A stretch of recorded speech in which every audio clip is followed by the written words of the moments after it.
देख रहे हैं एएनबी न्यूज। मैं हूं आपके साथ काजल ठाकुर। देश की राजधानी दिल्ली में इस वक्त कोरोना के कहर से पूरी तरीके से हंगामा मचा हुआ है, हाहाकार मचा हुआ है। हर दिन कोरोना के मामलों की संख्या बढ़ती जा रही है और इसी के साथ अस्पतालों पर दबाव भी बनता जा रहा है। हालात ऐसे हैं कि दिल्ली के कई अस्पताल इस वक्त बेड्स और ऑक्सीजन की किल्लत से जूझ रहे हैं।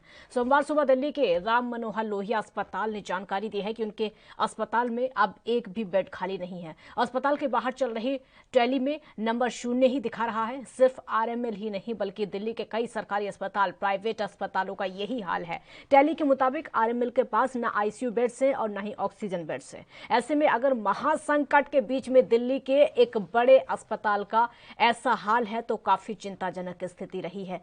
और वहीं दूसरी तरफ दिल्ली में हर रोज भारी मात्रा में लगातार कोरोना के केसेस आ रहे हैं, जो कि चिंता का विषय है, जिसकी वजह से लोगों को बेड और ऑक्सीजन के लिए संघर्ष करना पड़ रहा है। सोमवार सुबह दिल्ली से एक ऐसी तस्वीर सामने आई है जहां पर ऑक्सीजन सिलेंडर भरवाने के लिए लोगों की लंबी लंबी कतारें लगी हुई हैं। लेकिन वहीं इन सबके बीच में देश में कोरोना का जो कहर है, किसानों का आंदोलन भी जारी है।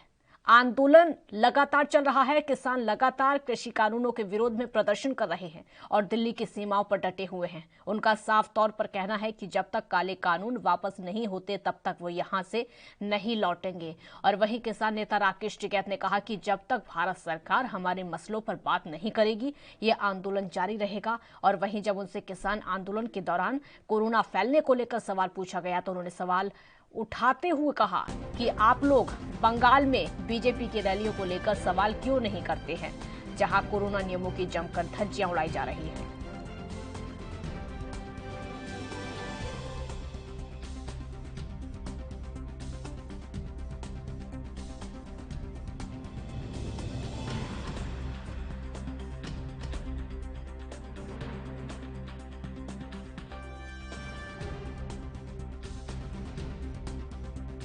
5 महीने हो गए आज पूरे आंदोलन को, और पूरे देश के किसानों ने, देश के नौजवानों ने, देश के मजदूर ने, जो दुकानदार है उसने, जो छात्र है उसने, तो बड़ा सहयोग सब लोगों ने दिया 5 महीने तक। और एक विश्वास जमा है पूरी देश की जनता को। और आगे भी आंदोलन हमारा जारी रहेगा जब तक भारत सरकार हमारे मसलों पे बातचीत नहीं करेगी, जब तक ये आंदोलन खत्म नहीं होगा। यहाँ से किसान वापसी नहीं जाएगा। जी आगे 5 महीने और आगे हो जाओ। आंदोलनों में भीड़ दिख रही है, मास्क नहीं लगा रखा लोगों ने, गाइडलाइन फॉलो नहीं हो रही। वहाँ पे हो रही भीड़ तो कलकत्ते में है भाई, उसका दिखाओ ना। प्रधानमंत्री के इनके जो कार्यक्रम हो रहे उसमें हो रही। यहाँ पे तो मास्क लगाते हैं। कल भी हमने यहाँ सैनिटाइजर्स करवाया सारे, उसमें आज भी करवाएंगे। और जो गाइडलाइन है उसको फॉलो करते हैं सब जगह।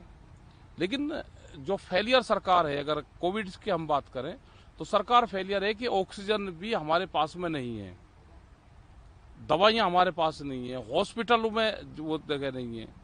तो देश में सबसे पहले, मंदिर से पहले देश में हॉस्पिटल बनने चाहिए। ये राकेश टिकैत का कहना है कि देश में मंदिर से पहले हॉस्पिटल बनने चाहिए, क्योंकि जब जान बचेगी उसी के बाद ही लोग पूजा पाठ कर पाएंगे। एक तरफ कोरोना का संकट लगातार जारी है, दिल्ली में हालात बद से बदतर होते जा रहे हैं, या फिर यूं कहें कि हर रोज हालात लगातार बिगड़ते जा रहे हैं।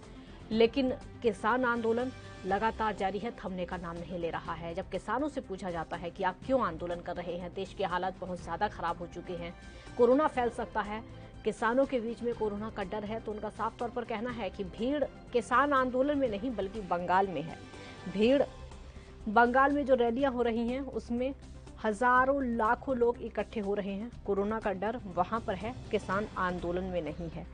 तमाम ऐसी तस्वीरें हैं जो कि चिंता भी बढ़ाती हैं, तमाम ऐसी तस्वीरें हैं जो कि गुस्सा भी दिलाती हैं और निंदा सरकार की भी होती है, क्योंकि इन हालातों की जिम्मेदार सरकार को ही माना जा रहा है। और जाहिर सी बात है, सरकार है, क्यों नहीं इंतजाम किया गया, इतना वक्त मिल गया, पूरे 1 साल का वक्त मिला, फिर भी पूरे इंतजाम नहीं किए गए। ना तो दिल्ली में इंतजाम किए गए और ना ही केंद्रीय स्तर पर कोई इंतजाम किए गए। जब आज सवाल पूछा जाता है, आरएमएल हॉस्पिटल दिल्ली में इतना बड़ा हॉस्पिटल है, लेकिन आज उसमें एक भी बेड खाली नहीं है। आज उसमें मरीजों को भर्ती करने की जगह नहीं है। आज वहां पर ऑक्सीजन की भी किल्लत है। तमाम ऐसे अस्पताल हैं जहां पर ऑक्सीजन सिर्फ 1 या फिर 2 घंटे की बची हुई है। अब बिना ऑक्सीजन के जो वेंटिलेटर पर मरीज हैं उनका जीना मुश्किल है, उनका सांस लेना मुश्किल होता चला जा रहा है, क्योंकि मरीजों को बचाने के लिए सिर्फ और सिर्फ ऑक्सीजन की ज़रूरत है।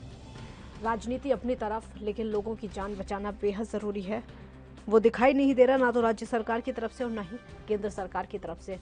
सिर्फ एक दूसरे पर ठीकरा फोड़ा जाता है, एक दूसरे पर आरोप लगाए जाते हैं।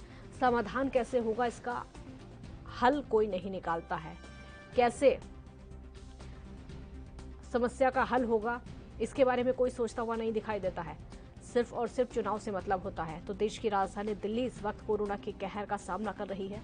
हर दिन कोरोना के मामलों की संख्या लगातार बढ़ती जा रही है। इसी के साथ में अस्पतालों पर दबाव भी बढ़ रहा है। हालात ऐसे हैं कि दिल्ली के कई अस्पताल इस वक्त बेड्स और ऑक्सीजन की किल्लत से जूझ रहे हैं। सोमवार सुबह की अगर बात करें तो दिल्ली के राम मनोहर लोहिया अस्पताल ने जानकारी दी है कि उनके पास एक भी बेड नहीं है, यानी अब वो मरीजों को भर्ती नहीं कर सकते।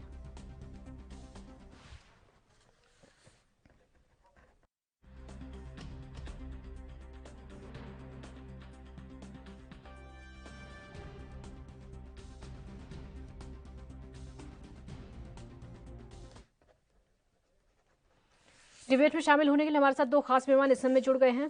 प्रीतपाल सिंह आम आदमी पार्टी का पक्ष रखेंगे, बहुत स्वागत है आपका। बीजेपी का पक्ष रखेंगे विमल सिंह। विमल जी, आपका भी बहुत बहुत स्वागत है। विमल जी, शुरुआत आपसे ही करूंगी, क्योंकि देश में हालात इतने ज्यादा हो चुके हैं, लगातार स्थिति बद से बदतर होती जा रही है। हम राज्य सरकारों से भी सवाल पूछते हैं, केंद्र सरकार से भी सवाल पूछते हैं, लेकिन जवाब उसका वो संतुष्टि भरा नहीं मिल पाता है जिससे कि समाधान निकल सके। देखिए काजल जी, सबसे पहले मैं एएनबी न्यूज के जरिए जो भी हमारे दर्शक देख रहे हैं इस चैनल को, मैं उनसे हाथ जोड़कर एक विनती करना चाहता हूं, आप घर में रहें, इसके साथ साथ मास्क सैनिटाइजर का हमेशा प्रयोग करें। मैं आपको बता देना चाहता हूं काजल जी, अभी देश की हालात अगर देखा जाए तो बहुत खराब हो चुकी है। इस कोरोना महामारी ने पूरे देश को तोड़कर जो है बर्बाद कर दिया है। और ये ऐसा नहीं है कि जो है गवर्नमेंट इसमें विफल है, ये एक तरीके की महामारी है और इसका इंतजाम बखूबी जो है, अगर सेंट्रल गवर्नमेंट की बात की जाए तो सेंट्रल गवर्नमेंट ने बखूबी निभा रखा है। और इसके साथ साथ आपने देखा भी कि सेंट्रल गवर्नमेंट ने स्वीकृति दे दी है। अभी जो भारत का जो वैक्सीन बना है, वो वैक्सीन जो है पूरा विश्व इसको, यहाँ तक कि WHO ने उसको अमल किया है। जो वैक्सीन बना है उस वैक्सीन का डोज जिसको भी लगा है उसमें कोरोना का जो प्रभाव है बहुत कम लग रहा है। मैं आपको बता देना चाहता हूँ भारत सरकार ने अभी एक्शन लेते हुए कहा है कि जो 18 साल से ऊपर के लोग हैं, 18 साल तक के जो लोग हैं, उनको भी वैक्सीन लगाई जाएगी। इसके साथ साथ अगर आप बात करेंगे तो देखिए ऑक्सीजन का सप्लाई हमारे ट्रेनों के माध्यम से सारे प्रदेशों में किया जा रहा है, लिक्विड ऑक्सीजन का सप्लाई किया जा रहा है। इसके साथ साथ देखिए अभी दिक्कत ये, लेकिन उस सप्लाई का नतीजा नहीं दिख रहा। लेकिन विमल जी, उस सप्लाई का नतीजा नहीं दिख पा रहा है। देखिए बात ये है कि देखिए काजल जी, एक दिल्ली के ऐसे बवाल है जिसका नाम अरविंद केजरीवाल है।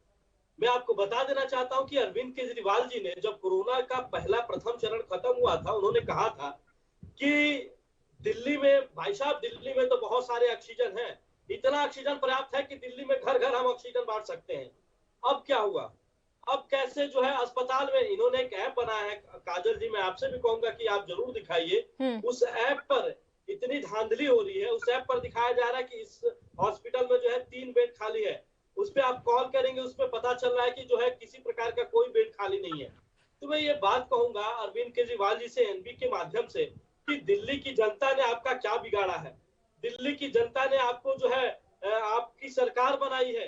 दिल्ली की जनता, हमारे प्रवासी मजदूरों ने आपका क्या बिगाड़ा है? आप लॉकडाउन लगाकर क्या दिखाना चाहते हैं? चाहता हूँ एनबी न्यूज के माध्यम से अरविंद केजरीवाल जी से कि आप जो है लॉकडाउन लगाकर ये क्या साबित करना चाहते हैं? आज देखिए प्रवासी मजदूर जो है मजबूर, हमारे लॉकडाउन नहीं लगना चाहिए था। लॉकडाउन नहीं लगना चाहिए था आपके हिसाब से? देखिए लॉकडाउन लगना है, लेकिन लॉकडाउन से पहले आप अपनी तैयारी तो कर लेनी चाहिए, उपलब्धियां जारी कर लेनी चाहिए। आप एक चीज बताइए काजल जी, आज दिल्ली में जो है हमारे जो प्रवासी मजदूर हैं वो इधर उधर भटक रहे हैं, इनका कोई भी विधायक सामने नहीं आ रहा है। इनका कोई भी विधायक ये कहते हुए सामने नहीं आ रहा है। जब पहले प्रधानमंत्री ने लॉकडाउन लगाया था, प्रवासी मजदूर तो तब भी भाग रहे थे। जब पहले प्रधानमंत्री ने लॉकडाउन का ऐलान किया था, प्रवासी मजदूरों की मौत तो तब भी हुई थी। काजल जी, उसके बाद से देखिए उस समय क्या था कि उस समय एक ऐसी बीमारी थी जिसको पूरा विश्व झेल रहा था, ऐसा नहीं था कि पूरा भारत झेल रहा था, लेकिन उस समय लॉकडाउन लगाना जरूरी था।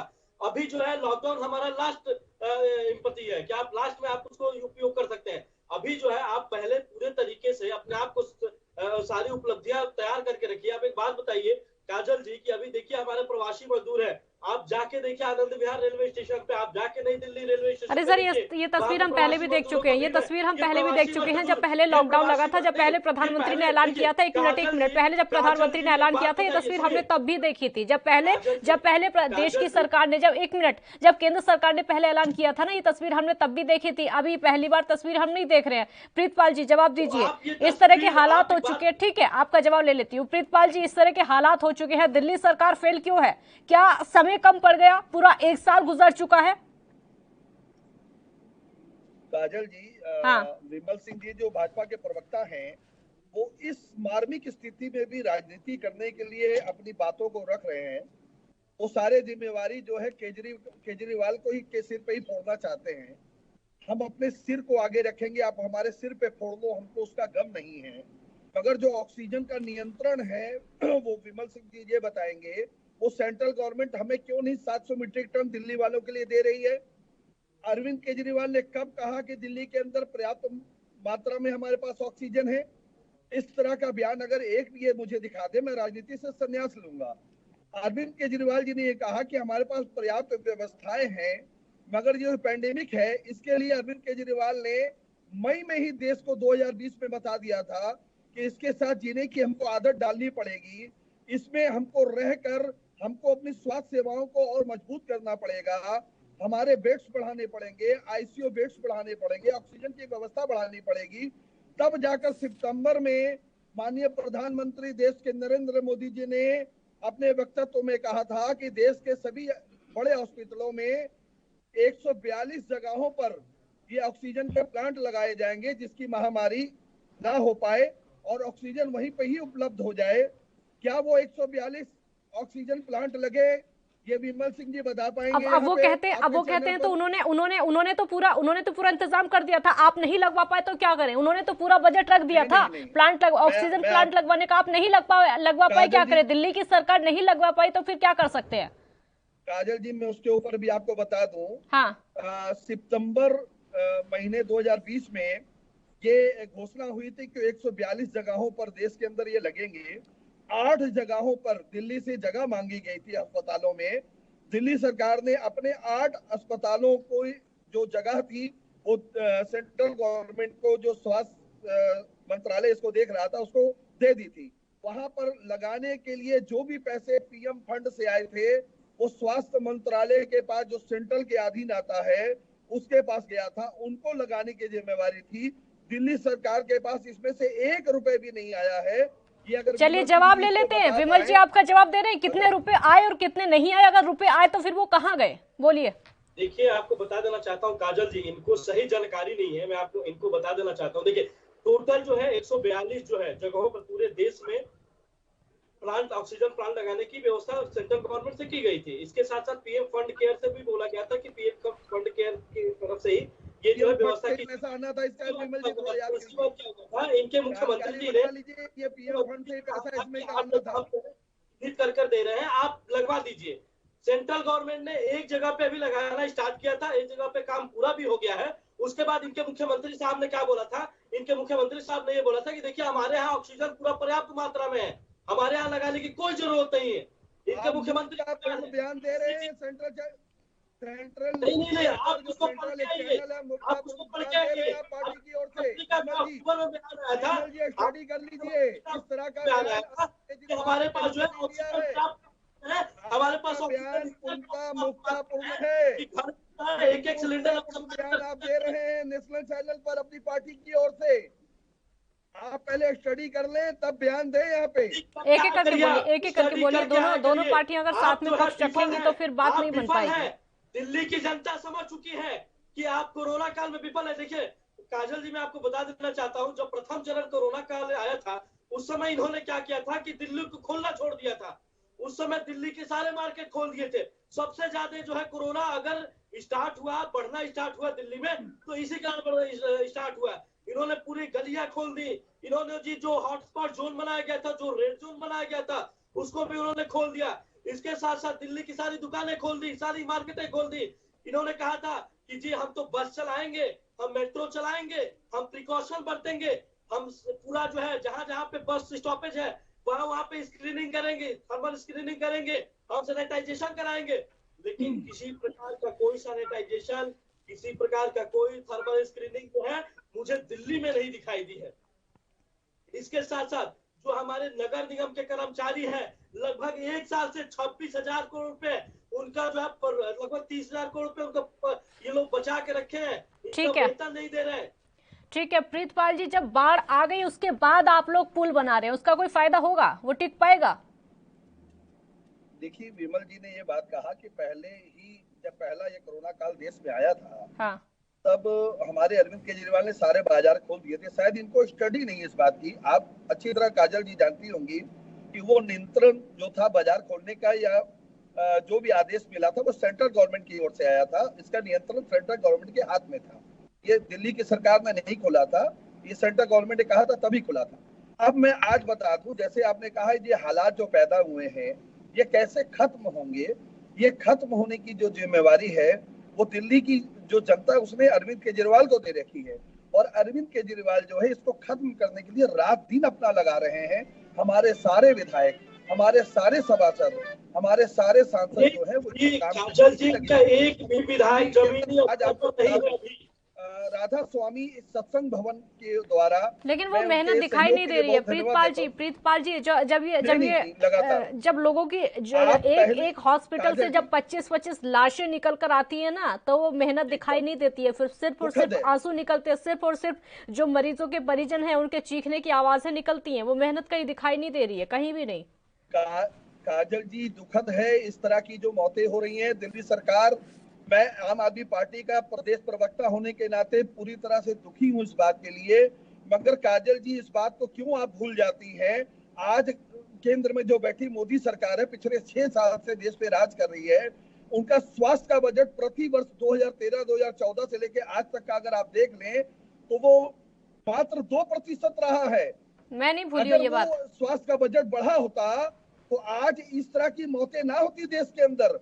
दिल्ली ने अपने स्वास्थ्य बजट का 26% लगाया, तब जाके हम आज 21 से 24,000 बेड दिल्ली के अंदर स्थापित कर पाए हैं। हमने अपना इंफ्रास्ट्रक्चर अच्छा कर लिया। आज हमने 1,34,00,000 वैक्सीन, लेकिन इंफ्रास्ट्रक्चर अच्छा कर लिया, वो कोई फायदा नहीं है ना फिर उसका। आपने इंफ्रास्ट्रक्चर अच्छा कर लिया, कोई फायदा उसका है नहीं। मरीजों की मौत लगातार हो रही है, उसका भी कोई फायदा नहीं है। विमल जी जवाब दीजिए, क्योंकि केंद्र सरकार से बहुत ज्यादा उम्मीदें, क्योंकि हम राज्य सरकार से सवाल पूछते हैं तो वो सीधे सीधे आरोप केंद्र पर लगाती है। केंद्र ने इंतजाम नहीं किया। 1 साल तो आपको भी मिला था ना, राज्यों को मिला तो आपको भी मिला था। अगर बाढ़ आने से पहले पुल बांध लेते तो ज्यादा अच्छा होता। काजल जी, मैं आपको बता दूं, हाँ, उत्तर प्रदेश की ये उदाहरण ले ले। उत्तर प्रदेश सबसे बड़ा प्रदेश है जनसंख्या के मामले में। अगर देखा जाए कि उत्तर प्रदेश को अगर अलग से एक देश बना दिया जाए तो विश्व में 5वां सबसे बड़ा जनसंख्या वाला देश बन सकता है उत्तर प्रदेश। मैं इनको बता देना चाहता हूँ कि देखिए, उत्तर प्रदेश में जिस तरीके से माननीय योगी आदित्यनाथ जी द्वारा कार्य किया जा रहा है, जिस तरीके से अगर आप देखें उत्तर प्रदेश में, दिल्ली में रहकर और दिल्ली भारतीय जनता पार्टी का प्रवक्ता होने के नाते मैं एक बेड जो है नहीं दिलवा पा रहा हूँ। लेकिन उत्तर प्रदेश में ऑक्सीजन बेड अगर दिलवाना हो तो चाहे कानपुर हो या नोएडा हो या इसके साथ साथ बलिया, गाजीपुर, इसका गोरखपुर हो, वहां पे जो है अब इजिली जो है अवेलेबल है, बेड से अवेलेबल है, ऑक्सीजन बेड से अवेलेबल है।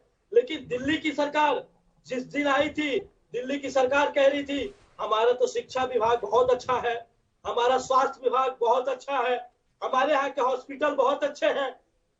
दिल्ली के अस्पताल में प्रवासी मजदूर, केंद्र की कोई जिम्मेदारी नहीं बनती। बिहार की रहने वाले लोग, केंद्र की कोई जिम्मेदारी नहीं बनती। वाले लोग, उत्तर प्रदेश के रहने वाले लोग यहाँ से फ्री ऑफ कास्ट इलाज कर जाते हैं। अब क्या हुआ? आपका अस्पताल क्यों इतना विफल हो गया? मैं आपसे पूछना चाहता हूँ कि आपकी स्वास्थ्य सेवाएं इतनी क्यों विफल हो गई?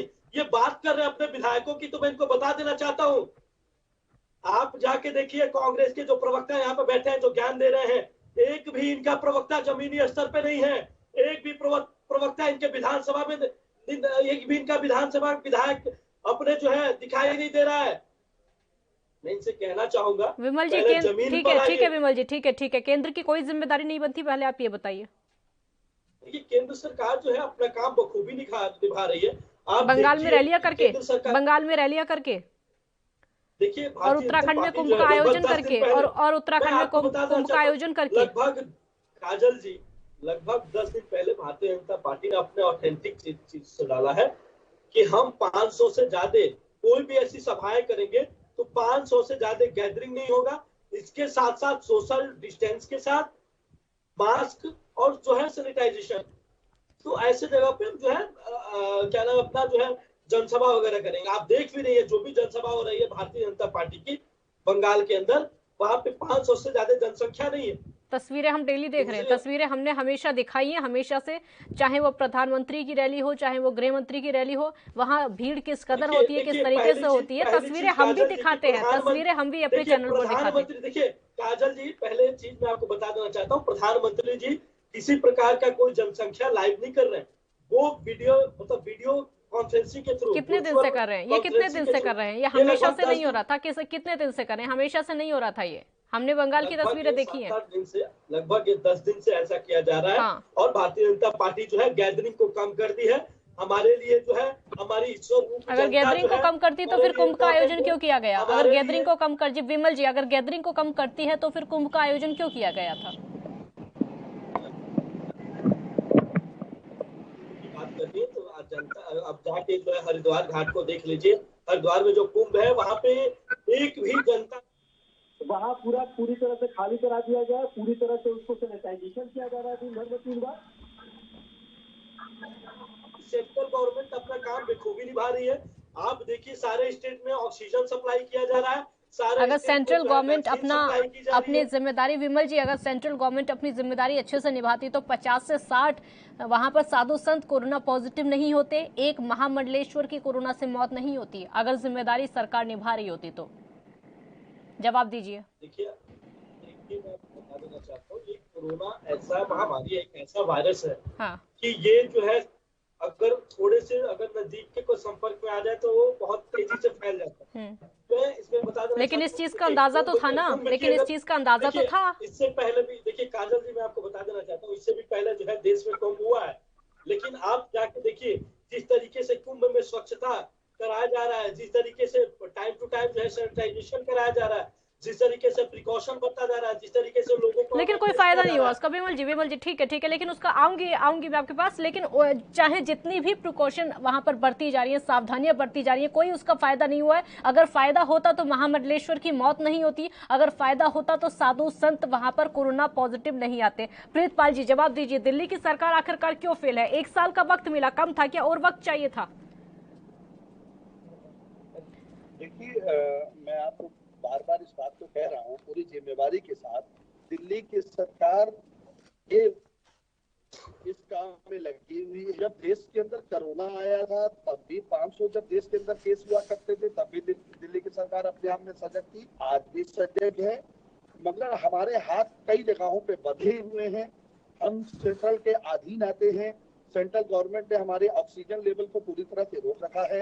हम आईसीयू की जो व्यवस्थाएं हैं, जो इक्विपमेंट आते हैं, वो सेंट्रल गवर्नमेंट बाहर से इसको मंगवाती है और हमको इसको आवंटित करती है। इसके लिए हम उनके अधीन हैं। सेंट्रल गवर्नमेंट हमारी मदद भी कर रही है, वो पर्याप्त मात्रा में मदद नहीं पहुंच पा रही है। मैं विमल जी से बार बार इस बात को कह रहा हूँ, इस समय राजनीति का माहौल नहीं है।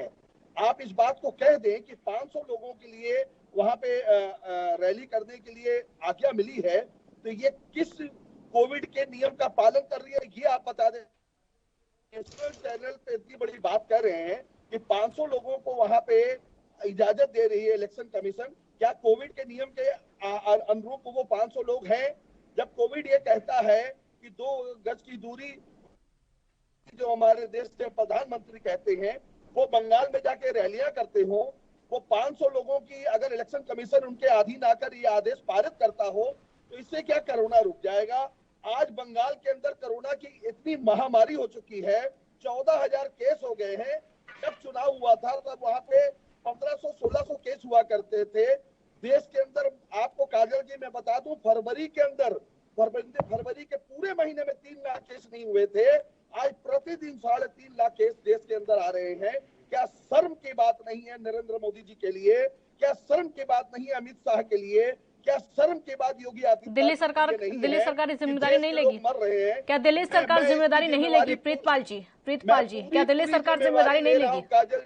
काजल जी मैं पूरी जिम्मेवारी ले रहा हूं, मगर हमारे अधीन अरविंद केजरीवाल ने नायक जो प्रधानमंत्री जी के साथ जो मीटिंग हो रही थी, जो बैठक हो रही थी देश के सभी मुख्यमंत्रियों को, उसको उन्होंने लाइव पूरे देश को दिखा दिया। देश की जनता समझ चुकी है कि ये चोरी कौन कर रहा है। 9000 मैट्रिक टन जो हमारी गैस देश के लिए। ठीक है विमल जी आपका जवाब दे रहे हैं। विमल जी आपका जवाब दे रहे हैं। क्यों दिल्ली सरकार के हाथ केंद्र ने बांध रखे हैं? वैक्सीन थी वो 84 देशों में क्यों बेची गई, ये विमल आपको बता देना चाहता हूँ काजल जी, आपको बता देना चाहता हूँ, जैसा इनके मुख्यमंत्री है वैसा इनके पार्टी के प्रवक्ता है। इनको पता नहीं है कि प्रोटोकॉल क्या होता है। अगर कोई हो रही है प्रोटोकॉल के अधीन, जिसमें आप जो है सिर्फ मुख्यमंत्री तो आप जो है प्रोटोकॉल को आप तोड़कर उसको आप पूरे जनता के बीच में दिखाकर क्या दिखाना चाहते हैं? ये प्रोटोकॉल तोड़ना है। दूसरी चीज मैं बता देना चाहता हूँ, इनके मुख्यमंत्री क्या कहते हैं, मैंने भी देखा मुख्यमंत्री कह रहे हैं कि देखिए बात देना चाहूंगा सेंटर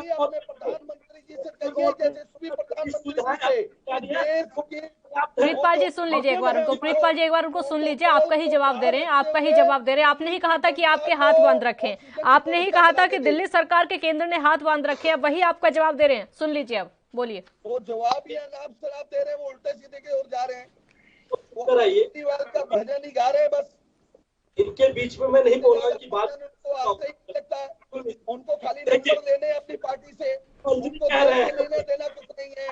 उनको 500 लोगों की रैलियां पसंद है और जो भी प्रदेश में पंचायत चुनाव पसंद है। लोग मरे उनको लेना देना कुछ नहीं है। यही अरविंद केजरीवाल आज से 1 महीना पहले बोलते थे कि हमारे दिल्ली में ऑक्सीजन बहुत ज्यादा है, पर्याप्त की मात्रा में है, हम एक घर ऑक्सीजन भेज सकते हैं। यही अरविंद केजरीवाल कहते थे दिल्ली का अस्पताल जो है पूरे भारत का स्वास्थ्य की अगर बात की जाए तो दिल्ली नंबर 1 पे है। दिल्ली में जो है कई हजार की क्या स्थिति है, नया अस्पताल बनाया है, हरियाणा की क्या स्थिति है, क्या स्थिति है कहाँ गायब हो गया? वो भजन गाना बंद कीजिए, भजन गाना बंद कीजिए, ये अनूप जलोटा पे छोड़ दीजिए। आप भजन मत गाइए। भजन गाने के लिए आपको नहीं बुलाया गया मेरे चैनल पे। आप मेरे चैनल पर आकर भजन मत गाइए। आप बिहार की स्थिति बताइए, आप उत्तर प्रदेश की स्थिति बताइए, आप हरियाणा की स्थिति बताइए।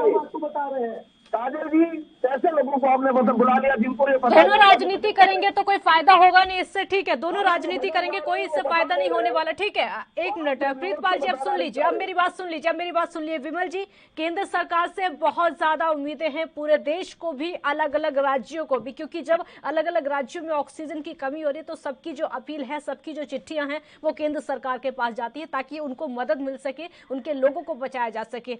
आगे का प्लान क्या है सरकार का? देखिए अभी सरकार ने भी आपने देखा कल जो है माननीय मोदी जी ने घोषणा भी की है कि कई जगह जो है ऑक्सीजन प्लांट बैठाए जाएंगे। इसके साथ साथ आपने देखा कि हमारे ट्रेनों के माध्यम से, बसों के जो मिनी ट्रक के माध्यम से जो है हर राज्यों में जो है जहाँ पे कोरोना का संकट जो है बहुत ज्यादा है वहाँ पे ऑक्सीजन, लिक्विड ऑक्सीजन भिजवाया जा रहा है।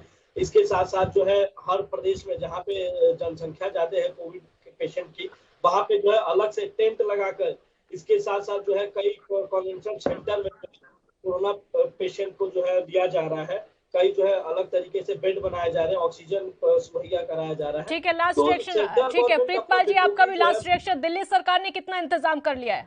Last reaction. दिल्ली सरकार अपने आप में पूरी तरह पर्याप्त मात्रा में आगे बढ़ चुकी है। आज राधा स्वामी सत्संग भवन में भी 500 बेडों की व्यवस्था आज 10 बजे सुबह शुरू हो गई है। 200 आईसीयू बेड वहां पे भी लगा दिए गए हैं। जल्द ही 5000 वहां पे बेड होंगे। और ठीक है, बहुत शुक्रिया आप दोनों का हमारे साथ जुड़ने के लिए।